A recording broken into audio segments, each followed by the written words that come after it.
There's this gut feeling here on the farm that today is going to be the day. We think that one of these girls is going to give us a baby today.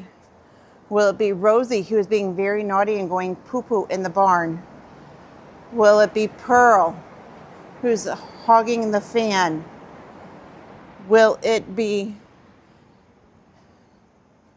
Chi-Chi, who is due on the 2nd? Let's take a look at her belly. Or will it be Essie?